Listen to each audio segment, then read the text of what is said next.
नमस्कार दोस्तों, आपका स्वागत है योगेश महाजन लीगल चैनल पर। योगेश महाजन लीगल चैनल पर हम आपको प्रस्तुत करेंगे नवीनतम सुप्रीम कोर्ट के फैसलों और विभिन्न अन्य न्यायालयों के फैसलों पर और विधि ज्ञान को प्रसारित करने का प्रयास करेंगे। इस चैनल पर हम न्यायिक फैसलों के महत्व को समझाने और विधि समझौतों की युक्तियों को समझाने का प्रयास करते हैं।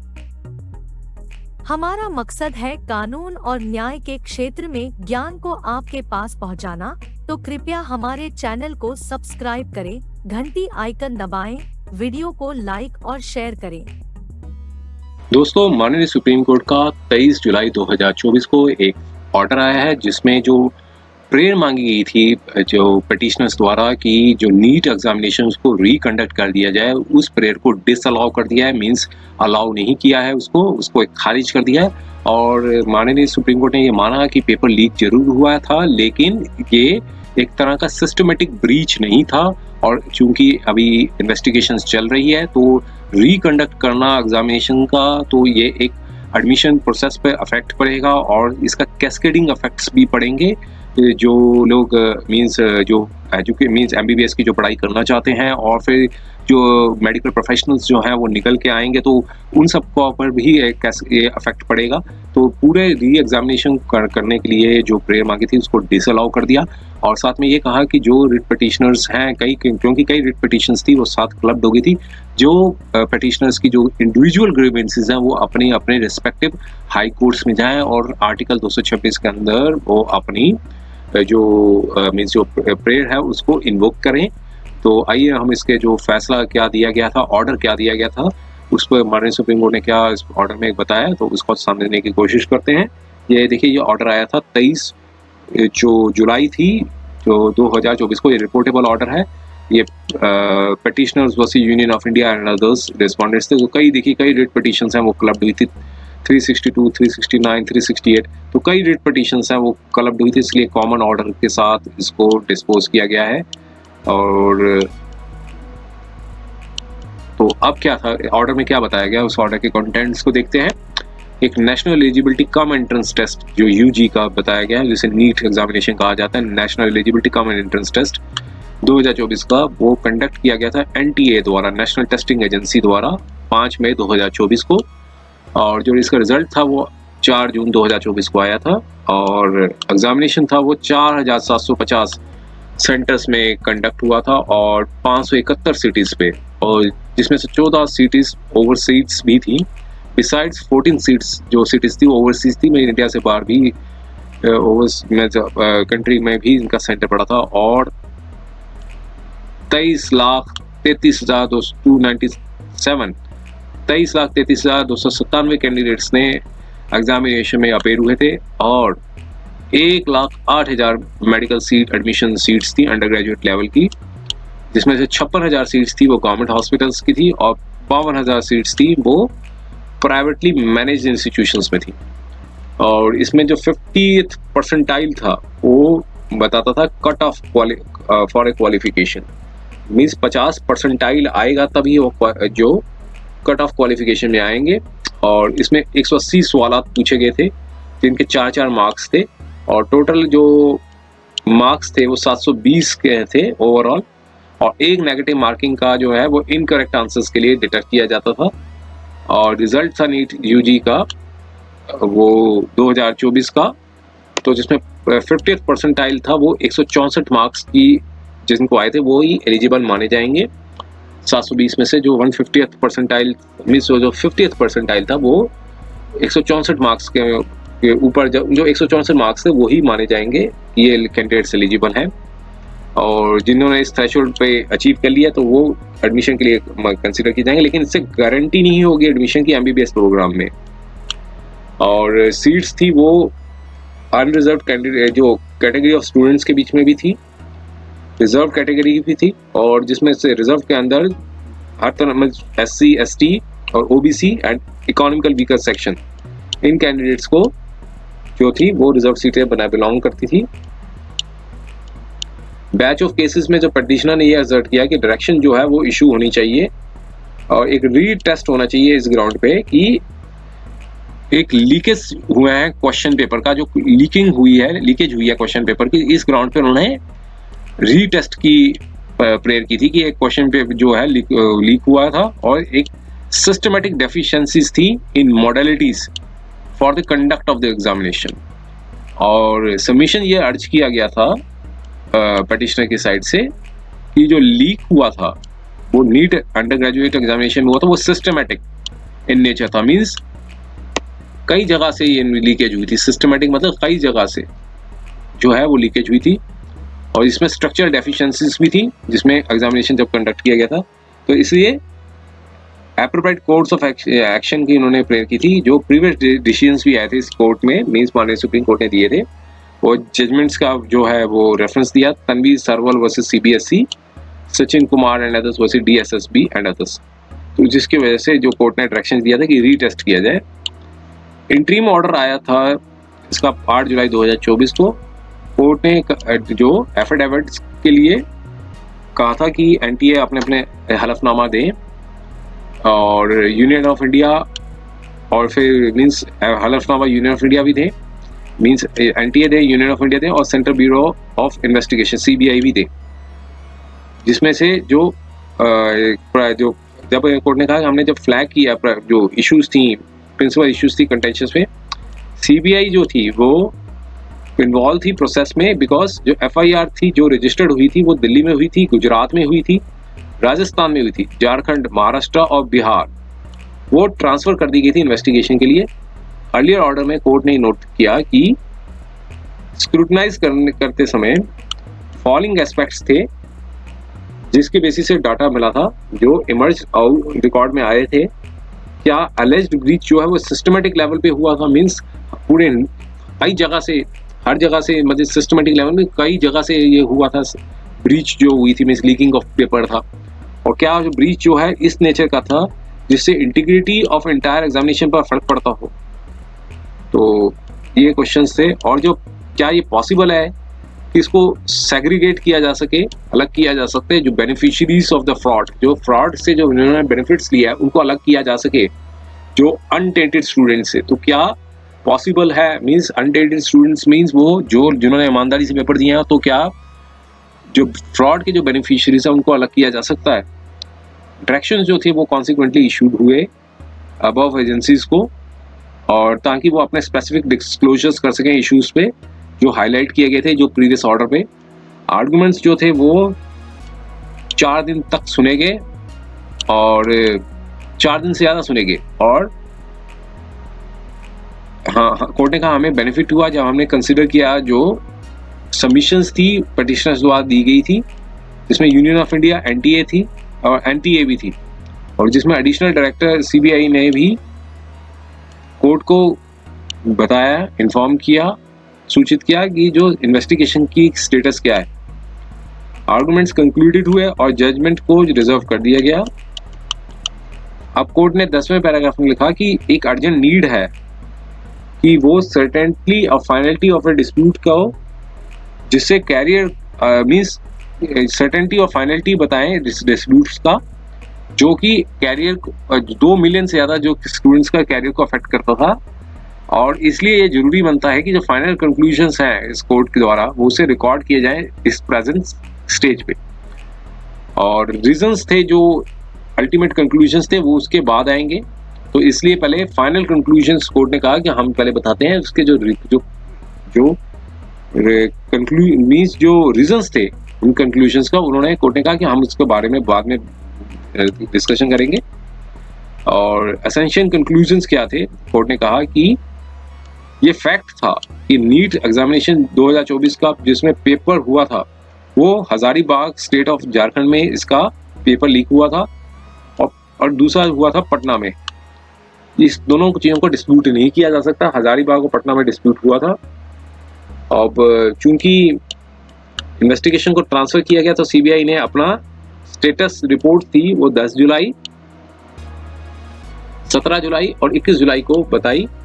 डिस्क्लोजर CBI द्वारा ये था कि इन्वेस्टिगेशन जो है वो भी चल रही है। CBI ने इंडिकेट किया कि प्रेजेंट स्टेज पे मटेरियल जो निकल के आया है कोर्स ऑफ इन्वेस्टिगेशन में वो बताता है कि जिसमें से 155 स्टूडेंट्स थे मीन्स जिन्होंने एग्जामिनेशन सेंटर पे दिया था हजारीबाग पे और पटना में, वो ही बेनिफिशियरी हैं फ्रॉड के, ऐसा सीबीआई ने बताया। अब आगे कोर्ट ने बताया फिर, सिंस दी इन्वेस्टिगेशन जो सीबीआई थी वो अभी फाइनलिटी की प्रेजेंट स्टेज पे नहीं आई है, तो कोर्ट ने अपने पिछले ऑर्डर पे कहा था कि जो यूनियन ऑफ इंडिया है वो बताएं जो एग्जिस्टेंस ऑफ एबनॉर्मलिटीज क्या थी, जो रिजल्ट एमिनेट हुआ है 4750 और जो कि 571 सिटीज में था।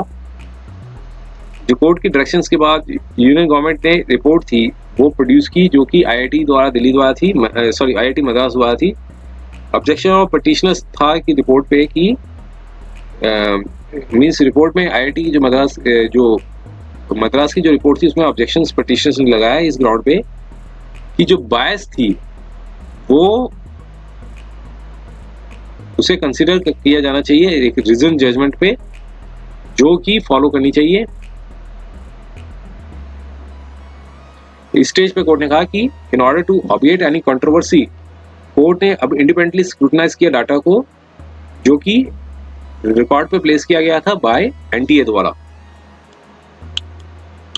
प्रेजेंट स्टेज पे एक कोर्ट ने कहा कि कोई मटेरियल ऑन रिकॉर्ड पे नहीं आया है, तो means the absence of the material record means अभी कोई मटेरियल रिकॉर्ड में वो चीज मौजूद नहीं है, जिसकी वजह से कंक्लूजन पे आया मीन्स निष्कर्ष निकाला जा सके कि जो एंटायर रिजल्ट था एग्जामिनेशन का वो पूरी तरह से खराब हुआ था और या फिर एक सिस्टमेटिक ब्रीच हुआ था जो कि सैंक्टिटी ऑफ द एग्जामिनेशन को अफेक्ट करता है। अब कोर्ट ने कहा कि कोई भी कंक्लूसिव मटेरियल रिकॉर्ड में नहीं आया इस प्रेजेंट स्टेज पे, तो डाटा जो प्रोड्यूस किया गया रिकॉर्ड पे city wise and centre wise और कंपैरिजन किया डाटा को ईयर्स 2022 2023 और 24 पे, तो कोर्ट ने कहा कि ये सारे डाटा को कंपैरिजन करने के बाद ये नहीं पता पाया जाता है कि एक प्रकार का systematic leak of the question paper था जो कि सैंक्टिटी की एग्जामिनेशन को फर्क पड़ता हो।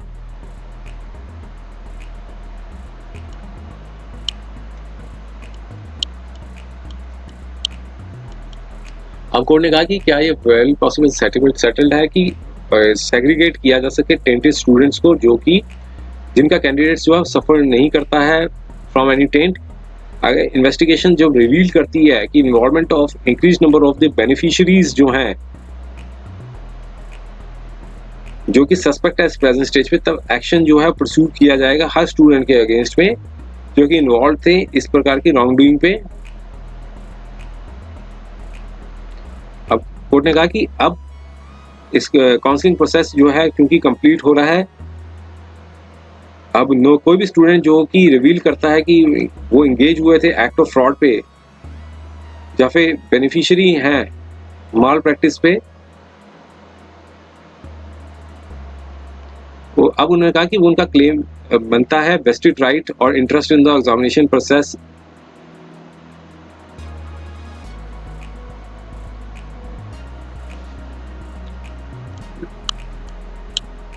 इस जजमेंट के आने पे उनका जो एक वेस्टेड राइट या इंटरेस्ट नहीं बनता है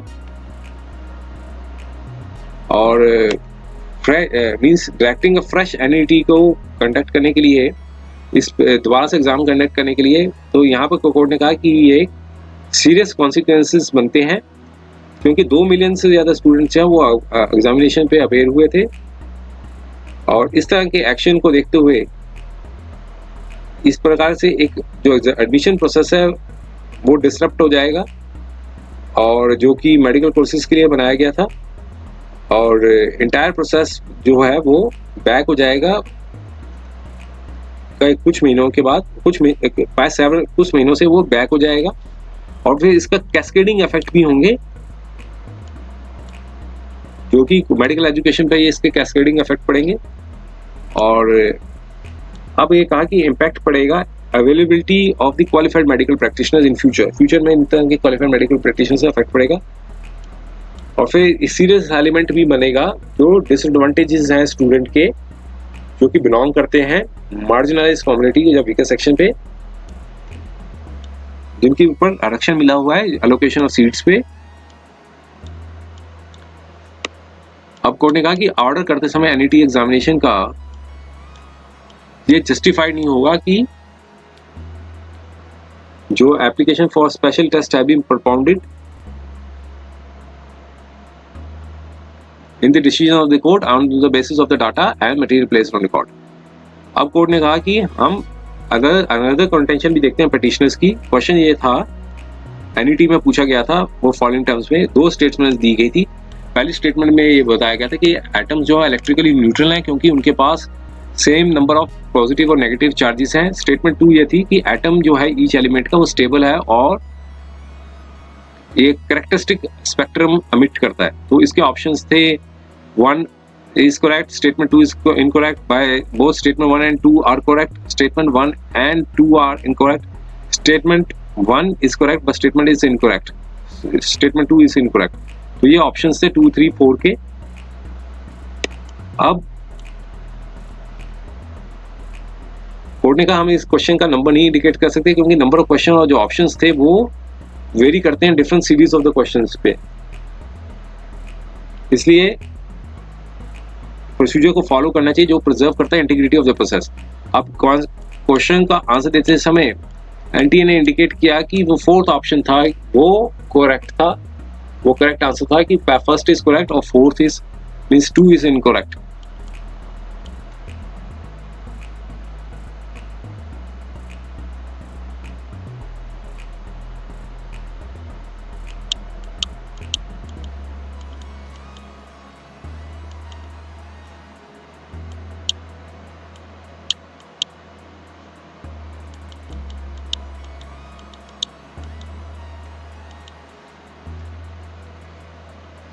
अब कोर्ट ने कहा कि जब आंसर था जो प्रिपेयर किया गया था एनटीए ने, वो उससे इंडिकेट किया था कि जो फोर्थ ऑप्शन जो है वो करेक्ट है, मींस फर्स्ट इज करेक्ट और सेकंड 2 स्टेटमेंट 2 थी वो इनकरेक्ट थी।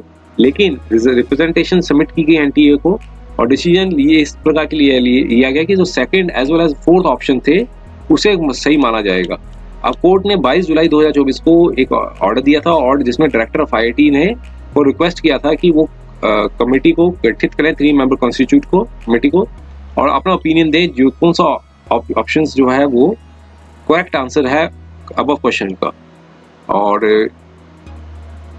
Director and professor of the department of energy science and engineering of IIT Delhi ने ये रिपोर्ट 23 जुलाई 2024 को दी और कहा कि 3 मेंबर्स कमेटी ने जो कि डिपार्टमेंट ऑफ फिजिक्स थे उनके नाम बताए उन कमेटी के मेंबरों के, और जो एक्सपर्ट कमेटी थी जो डायरेक्टर आईआईटी दिल्ली ने जो बनाई थी उसमें बताया गया था कि जो फोर्थ है वो करेक्ट आंसर है, लेकिन एम्बिग्यूटी से बचने के लिए ऑप्शन 4 था उसे करेक्ट आंसर मीन्स बताया गया था, स्टेटमेंट 1 इज करेक्ट और statement 2 is incorrect. Expert determination by जो टीम थी वो आईआईटी द्वारा दी गई थी और कोर्ट ने कहा कि इसमें कोई मैटर नहीं बनता है एम्बिग्यूटी का in this regard the correct opinion, और ओनली ऑप्शन ये था कि जो करेक्ट आंसर जो एनटीए ने से पूछा गया था कि क्या 2 करेक्ट है या 4th करेक्ट है, और दोनों आंसर्स जो म्यूचुअली एक्सक्लूसिव हैं और कोई दोनों आंसर साथ नहीं रह सकते हैं। आईआईटी दिल्ली ने बताया कि आईआईटी ने जो अपनी रिपोर्ट दी और उसके बाद एनटीए ने रिवाइज लिस्ट थी एनईटी 2024 की बनाई और ऑप्शन 4 था जो कि बताता था कि जो रिप्रेजेंट करता था कि यही करेक्ट आंसर है, और एनटीए को डायरेक्ट करने के लिए मींस डायरेक्शंस भी दी गई कि अपडेट करें और रैंक ऑफ द कैंडिडेट्स। और कोर्स ऑफ हियरिंग में कोर्ट ने इन्फॉर्म किया फैक्ट को कि एनटीए ने स्पेशल टेस्ट भी कंडक्ट कर रही है 1563 के स्टूडेंट्स को, क्योंकि in supersession of the compensatory marks जो कि अवार्ड किए गए। इससे 1563 मीन 1563 जो है उनको ऑप्शन दिया गया कि वो या तो अपेयर हों as a special test in the alternative और to opt for the original marks जो दिए गए थे बिना addition of the compensatory marks. तो उन दोनों स्टूडेंट्स ने फिर इसके बाद एनटीए ने परमिट कर दिया कि जो फॉलोइंग टेस्ट है वो होना चाहिए। और प्रिंसिपल इशू ये था कि कोर्ट का मींस जो अर्ज किया गया था कोर्ट के समक्ष की सैंक्टिटी ऑफ द नीट के लिए 2044 मींस 2024, तो क्या प्रोसेस जो है वो उसे स्क्रैप कर देना चाहिए और फ्रेश टेस्ट भी होना चाहिए रिकन्वेड। अब कोर्ट ने कहा कि हमने आंसर दे दिया है, it needs to be clarified कि किसी भी स्टूडेंट की जो कि इस प्रेजेंट बैच के हैं और उनकी कोई इंडिविजुअल ग्रीवेंस है जो कि इश्यूज पे बेयर नहीं करते, तो वो रिजॉल्व कर सकते हैं बाय दिस जजमेंट।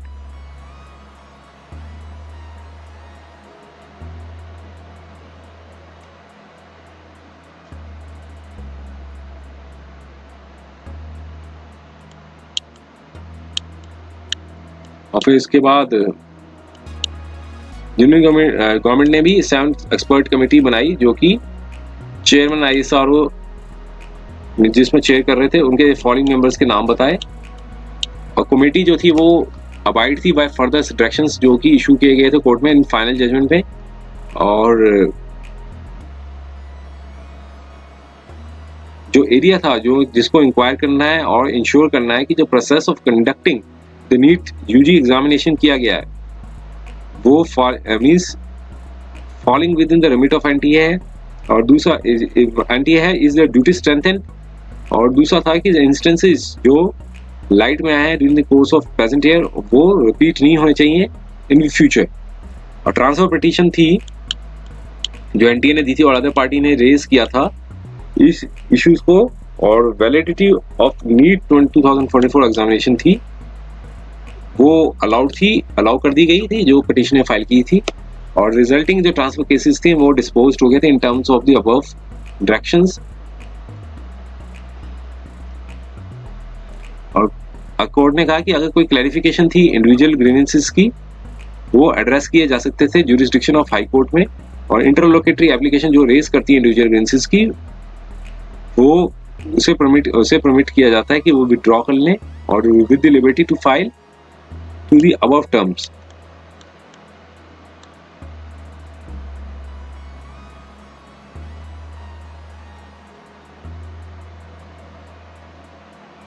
उम्मीद है कि यह वीडियो आपको पसंद आया होगा।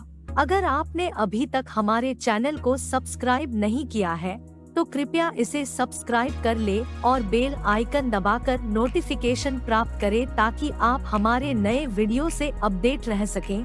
अगर आपको यह वीडियो पसंद आया हो तो कृपया लाइक करें और अपने दोस्तों के साथ शेयर करें। हमारे चैनल पर आपको न्यायिक मुद्दों, कानूनी सलाह और कानूनी अपडेट्स के बारे में नवाचारिक और महत्वपूर्ण जानकारी मिलेगी। हमारे साथ बने रहें क्योंकि योगेश महाजन लीगल आपके कानूनी सवालों का सहायक है।